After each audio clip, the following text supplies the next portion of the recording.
that pressure to be where you want to be, but you're being hindered. I did all that stuff too. I did all that stuff. And I used all of the things that I endured that were problematic, painful, and growing pains, really what they were. But I would take that and project it into my personal life. And I was not a pleasant person to be around. I was not. And I realized that I had to cocoon myself. I had to cut myself away from everybody. No relationships, no friends, no weekend life, nothing but the price charts and the markets. The market is a cruel lover. She demands all of your attention. And she wants you to love her for abusing you. And it's a very difficult thing to accept. That yes, when she's in the right mood, she'll give everything you want and more. But sometimes, she's going to abuse you. And if you love her, you'll still be there for her. You'll endure, even though it many times feels like a toxic relationship, for better or worse. You're there. And that's what I basically did when I was a young man. And it was hard for my wife now to accept that. My children grew up in that. But excellence costs. It costs a lot more than you think it's gonna. And when you come into this industry and you learn from me or someone else, and they know what they're doing, and you in your ignorance, you demand, like that young man in the Jade Master's parable. He went to that master thinking he knows how to be trained when he had no idea what he's doing. That's arrogance. That's pride. That's ego. And it's really dangerous when you're stupid. And I was like that. I expected to be able to walk out there because I read books and books and books, so many fucking books. And every time I've read one, every time I saw something new, that was it.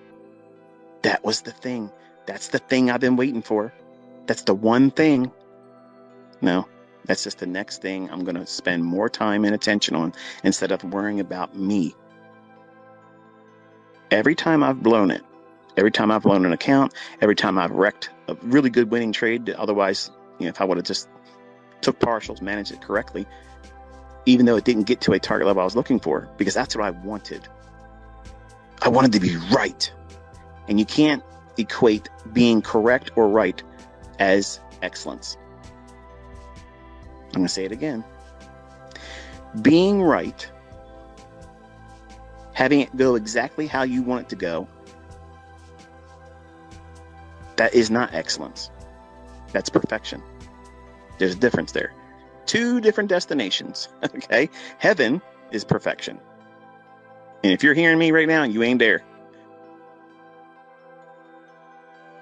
Excellence is doing that which should be done, preserving what you have, and not demanding more than what would be required to define it as contentment. You have to be comfortable with getting enough. And whenever you sit down with your model, you have to get to the point where, okay, even if I think it's going to this level of liquidity, or if I think it's going to trade to this inefficiency, because that's all we're doing as traders. That's all the price is going to do. I can see how many of you that were kicking and screaming when I first did that. Oh, but I'm a Forex trader, ICT. You got to bend to my will. I'm not going to watch your videos because you're not doing Forex anymore. Okay. There's plenty of people out there talking about Forex. But if you want to learn how to read price action that's across all asset classes, when I'm talking about a market that is applicable, unless I say this specific element is only for Forex or for futures, you should assume that it's generic for all asset classes. There's only a few things that I've said that are very specific for futures or specific for Forex. And largely everything I'm teaching you is uniquely flexible. It allows you to go out in any asset class and just own it, fleece it, harvest it, beat the shit out of it. Whatever you want to do, whatever it is that you want to view it as. If you want to view it as a ballet dancer going across, or someone that reads sheet music like Linda Rasch, her analogy was when she reads the markets, it's like looking at sheet music.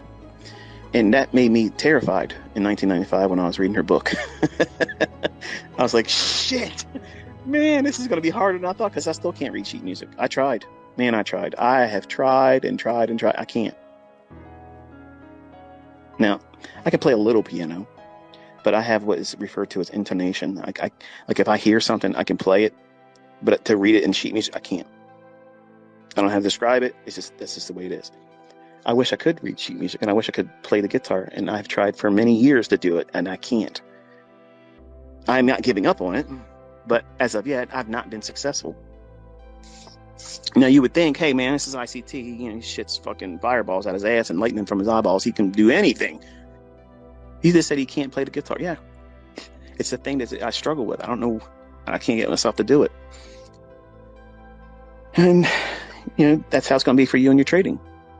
You might think that you want to trade the silver bullet. You might want to trade, some new thing I teach between now and November, because it comes out and it seems awesome. And that's the thing that you want to pour all of your interest and efforts into. And I don't think that that's the right way of doing it. And that's another benefit of me leaving in November, because I'm going to stop providing you new things. So it's going to force those individuals that are here to learn how to. I'm not sure if you can hear that. That's a hummingbird, literally 14 to 18 inches away from my face, hovering. I'm not going to take your feeder from you. Relax. Having this idea, I can just hear it, all the people that, like, dude, like, you're all over the place. That's what it's like being in my mind. That's exactly what it's like being in my mind.